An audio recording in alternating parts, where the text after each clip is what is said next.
Gel ana halimiz yaman. Allah'ın şiiri gitti elden. İmtihan ağır imtihandı. Marifet bir gitti elden. İmtihan ağır imtihandı.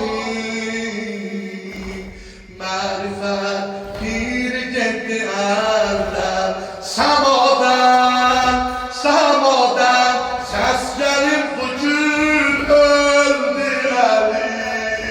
Samadan ses gelip bugün öldü Ali. Zulümler dincelip bugün öldü Ali. Zulümler dincelip bugün öldü Ali. Atam laylay, canım laylay, yaralı aslan. Atam laylay,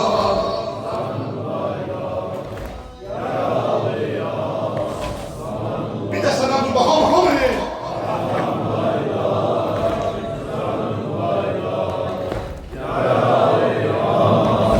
Elə bilməcəkdə sən necə deyərsən? Atam laylay.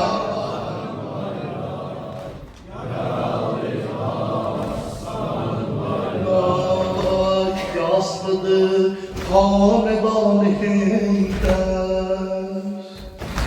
Səbredir Zeynəb'in cəfaya. Yaslıdır hanedan-ı Heydər. Sabredir Zeynəb'in cəfaya. Tək qalıb itrəti peyğəmbər. Bir nəfər gəlməyir rəzaya. Tək qalıb itrəti peyğəmbər. Bir nəfər gəlməyir rəzaya.